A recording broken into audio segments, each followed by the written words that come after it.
Donc au théorème de comparaison, et la première chose sur laquelle je vais énormément insister, c'est que ces théorèmes de comparaison sont valables pour les suites de signes constants, au moins à partir d'un certain rang. Donc nous, on va se placer dans le cas où les suites sont positives. Si elles sont négatives, tous les résultats sont valables aussi. Mais elles doivent être de signes constants à partir d'un certain rang, c'est absolument fondamental. Donc, dans toute cette suite, dans toute cette section, on a deux suites UN, VN qui sont positives. Okay. Et les résultats en fait, de cette section, ils sont assez simples à démontrer. Il y en a une série, ils sont tous en fait très proches les uns des autres, mais c'est bien de les avoir énoncés séparément. Mais ils reposent, et la preuve repose à chaque fois sur la remarque suivante. Si UN est supérieur ou égal à 0 à partir d'un certain rang, donc je fais la remarque suivante, à partir d'un certain rang, alors, et c'est une remarque que j'ai déjà faite tout à l'heure, mais je vais juste la préciser ici, alors Sn, la suite Sn, est croissante à partir d'un certain rang. Je vais utiliser notation A, P, C, R pour à partir d'un certain rang. La suite, alors Sn est croissante à partir d'un certain rang. Alors ce fait-là est complètement évident. Hein. Pourquoi En effet,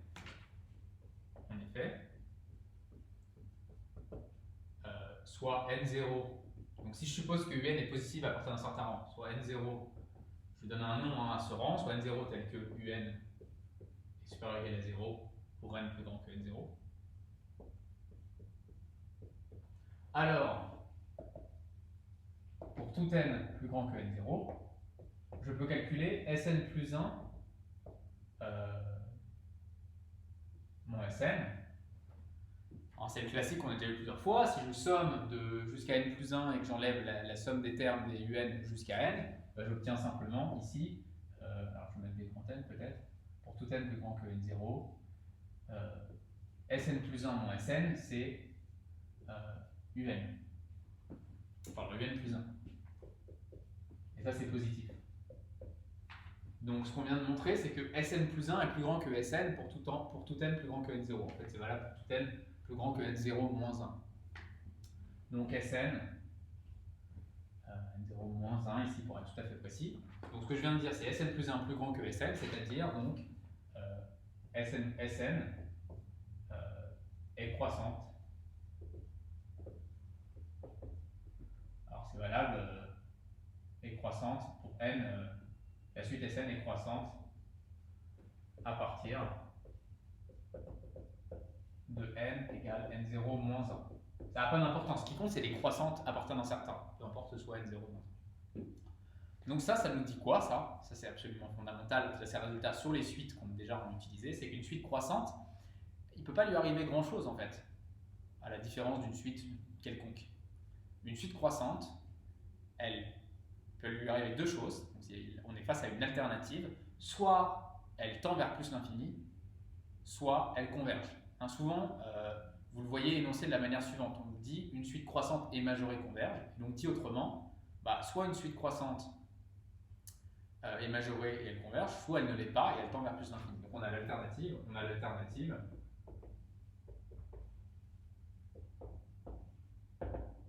Soit Sn est majorée, je vais écrire soit Sn converge,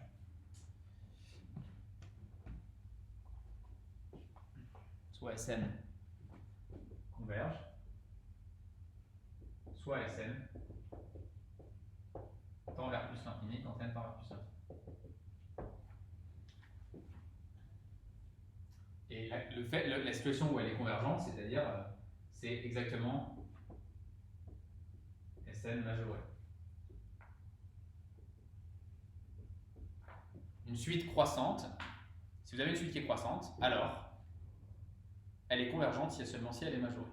Okay, c'est ce que j'écris là. Donc vous êtes soit devant l'alternative suivante, soit Sn converge, ce qui est équivalent à dire qu'elle est majorée, soit Sn tend vers plus l'infini. Okay. Et donc c'est cette alternative qu'on va utiliser à de nombreuses reprises dans cette section. Et allons-y pour le premier résultat. Proposition. on va avoir 3 théorèmes de comparaison. Proposition. On suppose que UN est inférieur ou égal à Vn. Attention, j'insiste, elles sont positives. On a supposé au début de cette section, elles sont positives, ok? Je suppose que UN est plus petit que Vn. Alors, on a le résultat suivant. Somme des Vn converge implique somme des UN converge. Okay. Très utile. Et ce qui est aussi utile, c'est ce qu'on appelle la contraposée de ce résultat-là, à savoir la contraposée est aussi utile, à savoir que si vous avez une suite, si vous avez une inégalité de cette forme, si la somme des UN diverge, alors la somme des Vn doit diverger. Hein, ça vous dit que si Vn est plus gros que Un, si vous avez réussi à montrer que la série des Vn converge pour un truc plus gros que Un, bah c'est que la série des Un converge. Si les suites sont positives, bien sûr. Et réciproquement, ou plutôt par contraposé, si vous avez démontré que la série des UN diverge alors que les UN sont plus petits que les Vn, bah c'est que la série des Vn diverge. On va le voir dans la preuve. Hein. La contraposée de ces utile, à savoir que la somme des UN diverge implique somme des Vn diverge. Ok, alors. Je vais peut-être commencer par faire une application de ces résultats-là. Application, quelques situations où on utilise ce résultat-là. Donc, par exemple, si je prends UN égale 1 sur n plus 2. N appartenant à une étoile. Alors celle-là, je suis bien embêté parce que ça ressemble à une série de Riemann, mais ce n'est pas une série de Riemann. Bah, les théorèmes de comparaison, c'est exactement le genre de situation où je vais pouvoir avoir des résultats sur des suites qui ne tombent pas dans une catégorie bien précise, simplement par comparaison avec des séries qui, elles, sont dans de telles catégories. Donc là, bah, par exemple, je vais simplement majorer. N plus 2, c'est plus grand que N, pour tout N appartenant à une étoile. N plus 2 est plus grand que N, c'est une évidence. Donc quand je passe à l'inverse, j'en déduis l'inégalité suivante pour UN.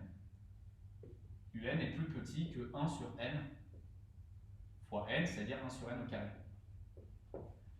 Oui, mais ça, c'est une série de Riemann, 1 sur n carré. En UN, je vous fais la remarque que UN est positive.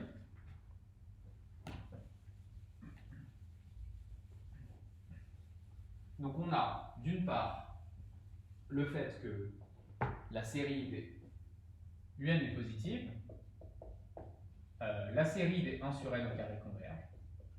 Vous voyez que j'insiste, là si vous êtes dans un exercice, j'insiste sur le fait que j'ai bien remarqué que n était positive, hein, parce que moi j'en connais d'autres des suites positives, qui sont majorées par 1 sur n carré. Prenez par exemple moins 34, la suite constante égale à moins 34. Elle est bien plus petite que 1 sur n carré, pourtant la série des moins 34 ne converge pas. Le terme général ne tend même pas vers 0. Donc ce qui compte bien sûr, c'est que vous avez la positivité de UN. On insiste là-dessus. Là, je ne l'ai pas rajouté dans la proposition, mais je suppose que UN et Vn depuis le début sont des suites à termes positifs. Hein. N'oubliez pas, 0 est plus petit que UN.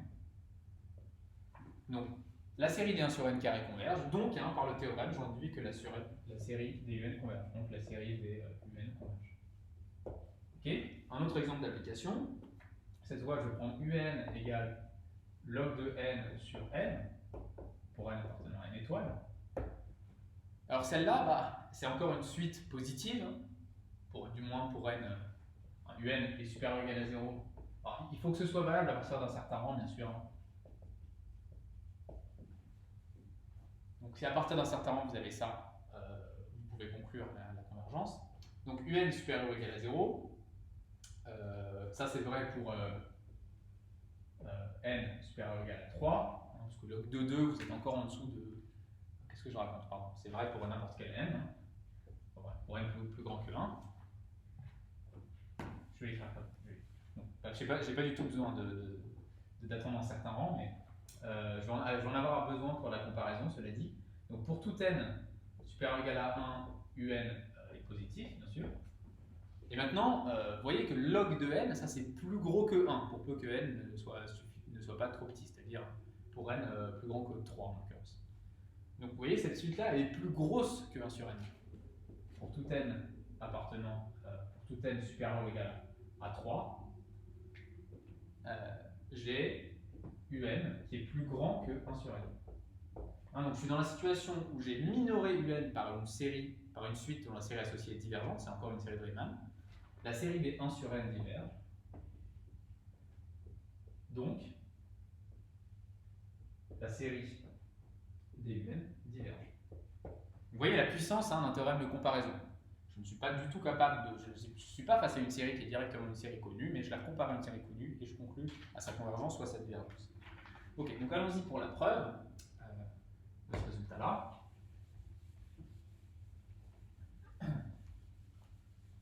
Donc ça va être très rapide. Je vais faire la preuve où UN est plus petit que VN tout court, hein, pas seulement à partir d'un certain rang. Si c'est à partir d'un certain rang, la preuve est quasiment la même. Donc, pour n appartenant à n, eh bien, je vais simplement utiliser le fait que la somme de n égale 0, je vais sommer ces inégalités. UN est plus petit que Vn, donc la somme de n égale 0 à grand n est plus petite que la somme de n égale 0 à grand n du Vn. Oui, mais moi, ce que je suppose, c'est que la somme des Vn converge. Donc, cette suite-là, elle converge, et en particulier, elle est majorée. Okay, donc, or, la série de Vn converge, donc la somme pour n allant de 0 à grand n converge. Alors, je peux peut-être même. Là, tout est positif, hein, donc je peux même écrire la chose suivante converge.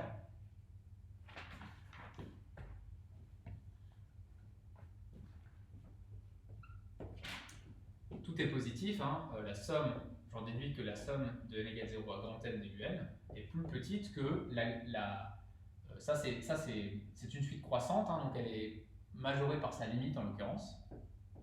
En tout cas, ce qui compte, c'est qu'elle est majorée. Et donc là, ce que je viens d'écrire, c'est que cette suite-là, elle est majorée par une brave constante, hein, ça c'est un certain nombre, c'est la limite de la série de Vn. Et donc cette suite, donc, je vais appeler ça Sn, comme d'habitude. Donc Sn est majorée. En général, si j'ai une suite majorée, je ne peux rien dire, mais comme on l'a vu, parce que UN est positive, eh bien Sn converge. Cette suite étant croissante.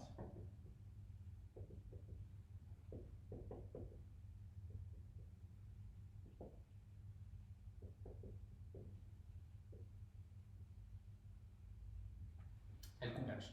Et donc ça finit la preuve. Ok, donc ça c'est relativement facile.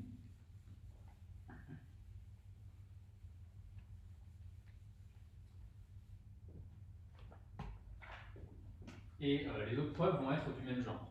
Donc, deuxième théorème de comparaison, ou proposition.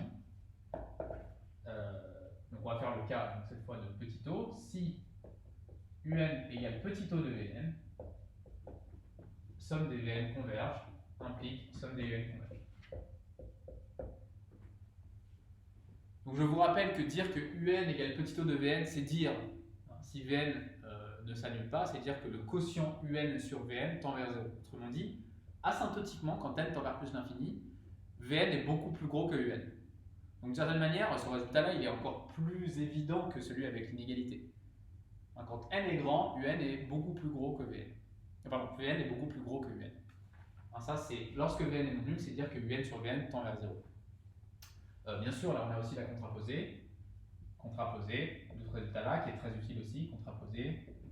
Si la somme des UN diverge, comme, puisque j'ai UN égale petit o de Vn, Vn est beaucoup plus gros que UN, si la somme des UN diverge, la somme des Vn aussi diverge.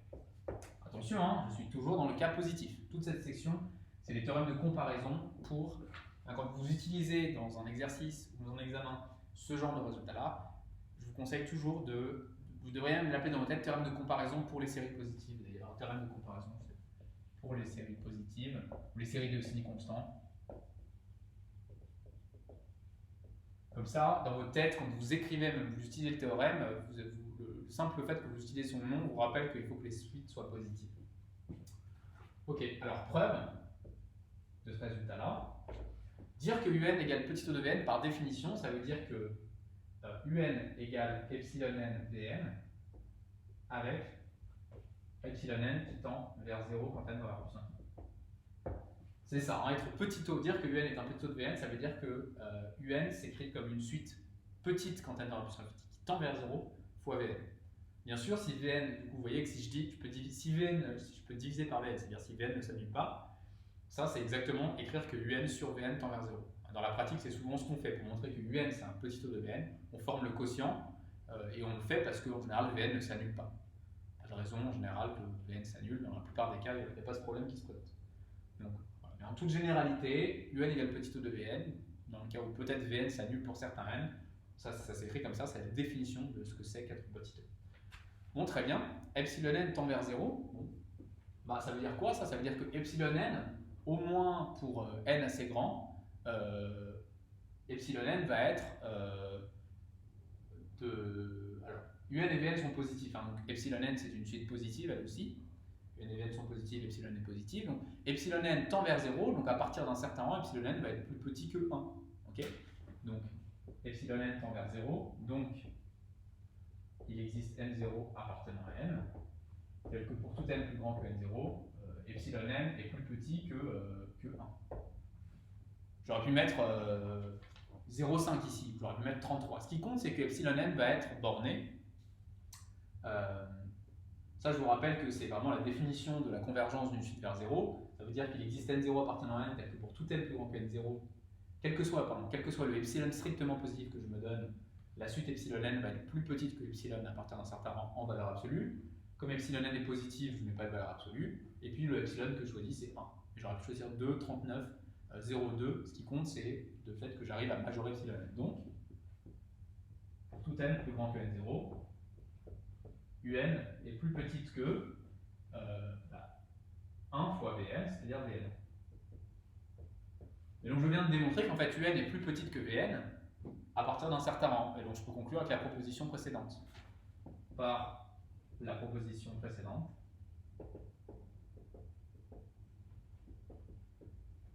somme des Vn converge implique somme des Vn converge.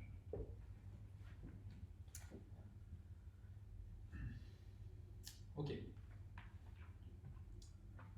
Donc voilà, la preuve est simple, hein, et c'est assez logique finalement qu'on puisse se ramener au cas présent, puisque ça c'est un résultat plus fort que un inférieur à Vn. Un sur Vn tend vers 0. Ça veut dire que Vn est vraiment beaucoup plus petit que Vn. Donc en particulier, c'est beaucoup plus petit que Vn, c'est inférieur ou égal à Vn, au moins à partir d'un certain résultat. Ok, donc continuons. Alors on va peut-être faire une petite application de ce résultat.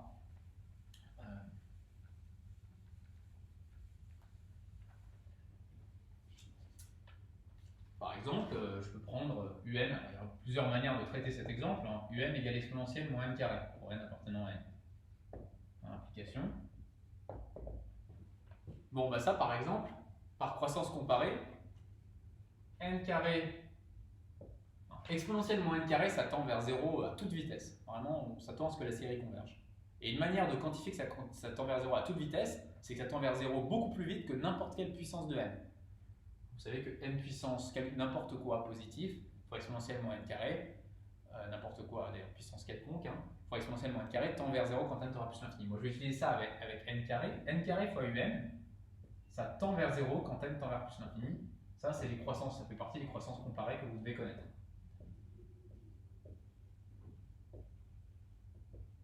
Très utile, hein, attention ça. C'est que là, ça c'est pour utiliser, essayer de comparer un à une série de Riemann avec des petits taux. Ça, vous voyez que si je veux montrer, si je pense que un c'est un petit taux de 1 sur n carré, ce que je suis en train d'essayer de démontrer, bah, c'est pareil que de multiplier un par l'inverse de 1 sur n carré, c'est-à-dire par n carré. Donc dire ça, c'est exactement équivalent à dire que un c'est petit taux de 1 sur n carré. Donc retenez cette approche.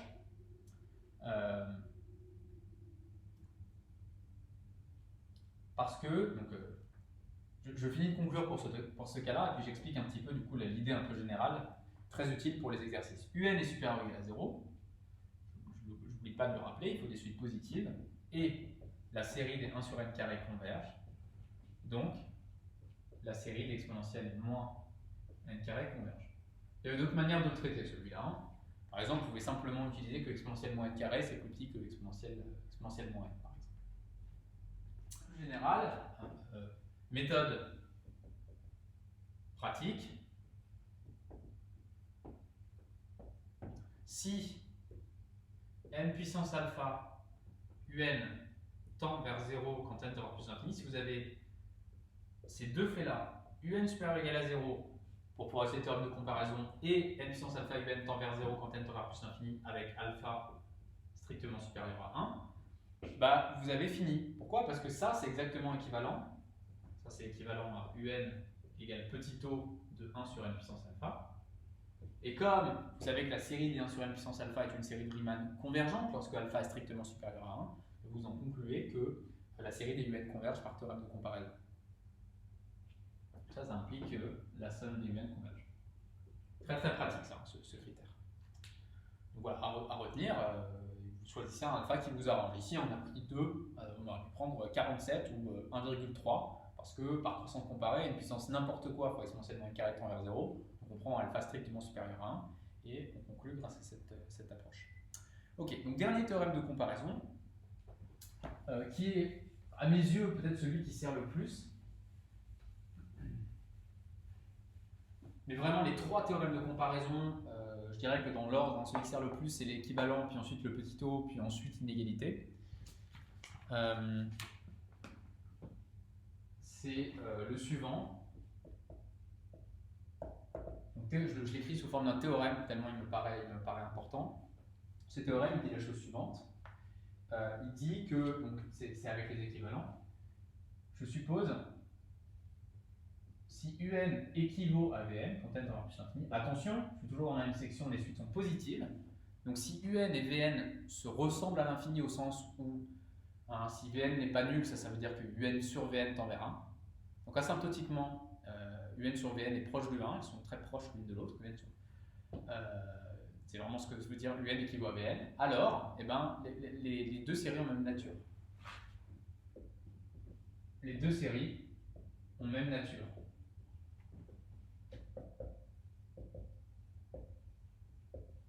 Ça veut dire quoi ça? Ça veut dire que si une série converge, l'autre converge et réciproquement. C'est-à-dire, IE, somme des UN converge, équivaut à somme des VN converge.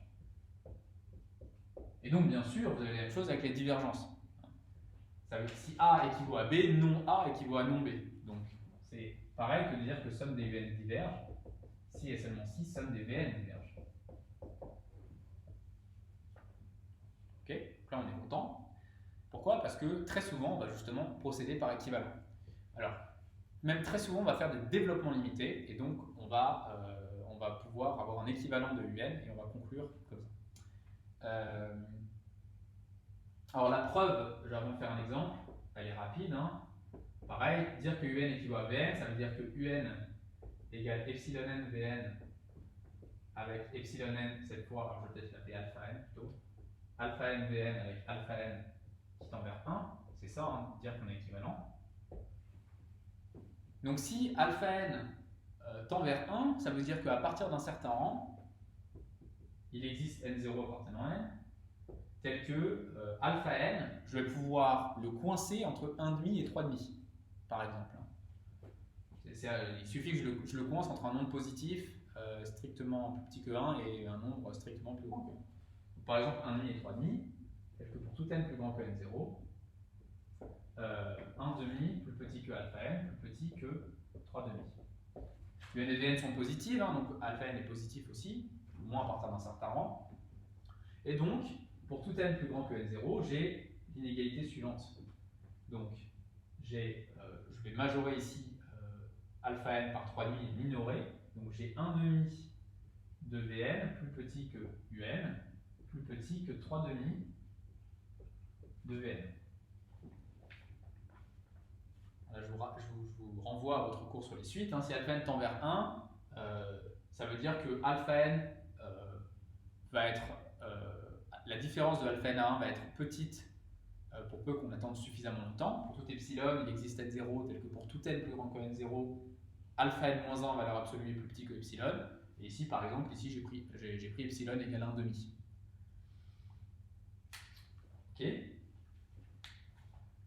Peut-être l'écrire un petit peu plus haut, ça. Parce que, donc là, juste en guise d'explication, ici j'ai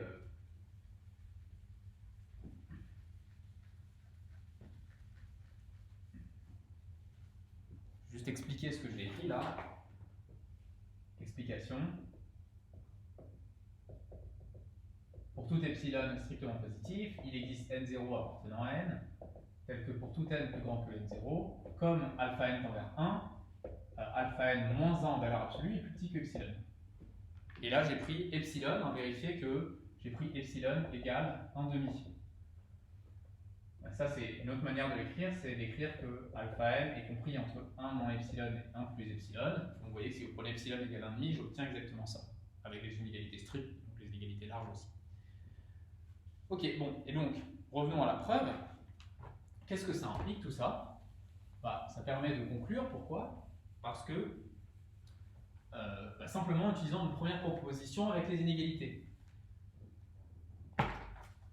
Moi, je veux montrer que somme des UN converge si et seulement si somme des Vn converge.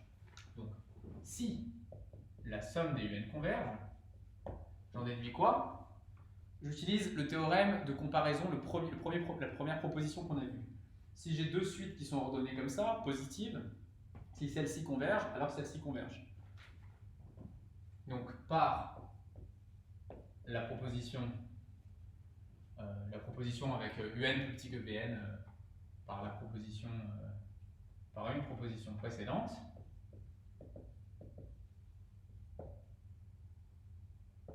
j'en déduis que la somme de terme général 1,5 de Vn converge. Mais on a vu que un scalaire, ça change rien à la convergence d'une série, un scalaire non nul. Donc ça, bien sûr, ça implique que c'est équivalent au fait que la somme des Vn converge. Donc si la somme des Vn converge, la somme des 1,5 de Vn converge, donc la somme des Vn converge. Alors, si vous voulez vous persuader de ça, on multiplie par 2. Si la somme des 1,5 de Vn converge, alors, on l'a vu, on multiplie par un scalaire, la somme des 2 fois 1,5 de Vn converge, c'est-à-dire que la somme des Vn converge. Donc si somme des Vn converge, somme des Vn converge.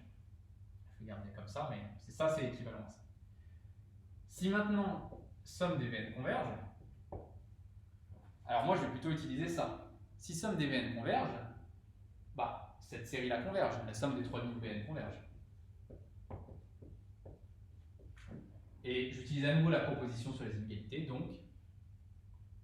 donc la somme des Vn converge. J'ai d'abord utilisé cette partie-là d'inégalité, puis ensuite j'ai utilisé cette partie-là. Voilà, donc à nouveau, simplement avec les inégalités, on conclut à ce théorème de comparaison qui est absolument omniprésent dans la pratique des exercices. Ok, donc, application. Alors, je vais faire deux applications. Allons-y. UN égale log de n sur n plus 1 sur n au cube. Alors ça, avant, on aurait pu dire, ah, mais donc j'ai deux suites, je vais regarder, j'en ai une, je vais regarder si chacune est convergente, et puis je vais conclure, parce que j'ai un théorème qui me dit, par exemple, s'il y a une série convergente et une série divergente, la somme est divergente.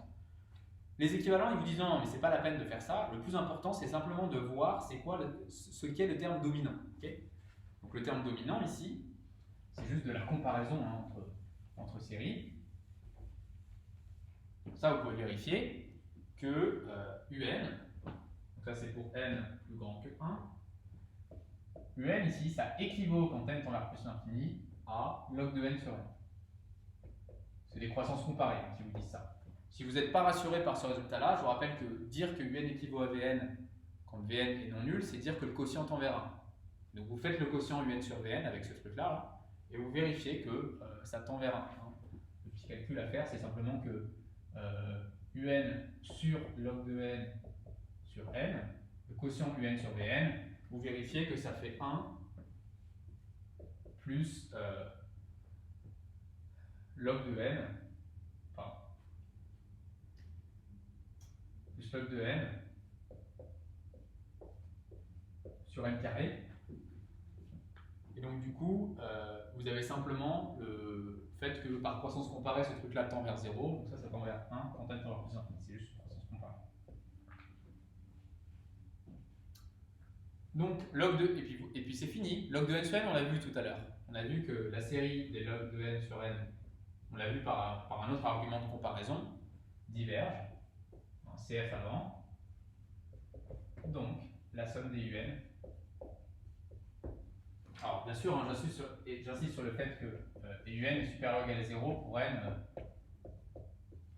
supérieur ou égal à 1. Et du coup, alors, ça c'est peut-être une petite remarque, APCR. Hein, si vous avez une suite qui est équivalente à une autre suite, autrement dit le quotient tend vers 1 si les suites ne sont pas nulles, alors elles ont forcément le même signe asymptotiquement.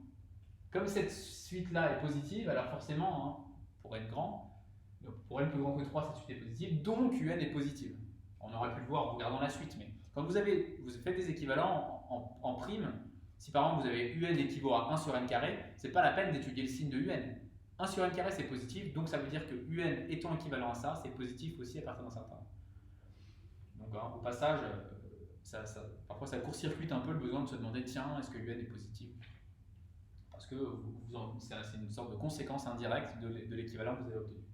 Bref, somme des logs de n sur n diverge, donc la somme des UN converge. Très souvent, ce résultat-là est utilisé en combinaison avec des résultats avec des développements limités. Qu'est-ce que j'entends par là? J'entends la chose suivante. Prenons l'exemple Vn égale 1 sur n moins log de 1 plus 1 sur n. Alors, donc ici, attention, très très mauvaise idée, hein, ne vous dites pas, je vais regarder les deux termes là. Très mauvaise idée. D'ailleurs, vous pouvez vérifier la suite de termes général 1 sur n et la suite de termes général log de 1 plus 1 sur n, elles sont toutes les deux divergentes. Et vous ne pouvez rien conclure, on l'a vu, hein, en général, si vous avez la somme de deux suites dont les séries associées sont divergentes, vous ne pouvez rien dire sur la somme. Là, il va falloir regarder vraiment, estimer finement comment Vn se comporte. Alors vous pouvez me dire, bah, c'est peut-être comme dans le cas d'avant, peut-être qu'il y a un des deux termes qui domine. C'est une bonne remarque. Et la réponse à ça, c'est que c'est non. Pourquoi? Parce que log de 1 plus 1 sur n, hein, log de 1 plus u, ça équivaut à u quand u tend vers 0. Donc log de 1 plus 1 sur n, ça équivaut à 1 sur n quand n tend vers plus l'infini. Donc en fait, ces deux termes, ils sont du même ordre. Il va falloir voir ce qui se passe quand on les soustrait et ce qui reste. Et pour ça, il faut faire un développement limité, c'est-à-dire préciser, quand vous dites que log de 1 plus 1 sur n, je vais l'écrire, log de 1 plus 1 sur n, c'est 1 sur n, plus petit o de 1 sur n. Autrement dit, vous avez cet équivalent-là. Bon, bah ça, c'est en fait faire un développement limité à l'ordre 0 de log de 1 plus 1 sur n, et c'est pas suffisant, il faut aller à l'ordre d'après. Donc, allons-y, à l'ordre d'après, un log de 1 plus u, c'est u moins u carré sur 2, donc ça fait moins 1 sur 2n carré, plus petit o de u carré, c'est-à-dire ici petit o de 1 sur n carré. Et donc maintenant, si je fais la différence, j'en déduis que, ça c'est pour n appartenant à n étoile, j'en déduis que pour tout n, j'en déduis que Vn, je fais la différence, les 1 sur n se simplifient, et j'obtiens moins 1 sur 2n carré, alors avec le moins qui est devant, ça fait plus petit o de 1 sur n carré. Et là, je vous invite à retravailler absolument les développements limités. Dire que Vn c'est une suite plus petit o de cette suite, c'est pareil que de dire que Vn équivaut à ce qui est là. Si vous avez, rappel, si vous avez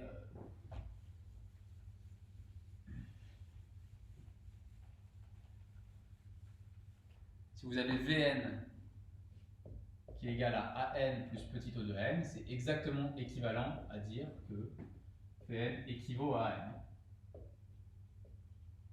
Donc ici, dire ceci, c'est exactement équivalent, donc Vn équivaut à 1 sur 2n carré. Et là, c'est fini. Par théorème de comparaison, ce truc-là, c'est une série de Riemann convergente, hein, le 1,5 n'y change rien. La série des 1 sur n carré converge. Donc, la série des Vn converge. Et là, au passage, vous savez que Vn, c'était pas clair a priori quel était le signe de Vn. On peut vérifier qu'en l'occurrence Vn est positive. A priori, en tout cas, c'est pas évident. On a la soustraction de deux termes positifs. Mais comme Vn équivaut à 1 sur 2n carré, vous voyez automatiquement que Vn est supérieur ou égal à 0 à partir d'un certain rang.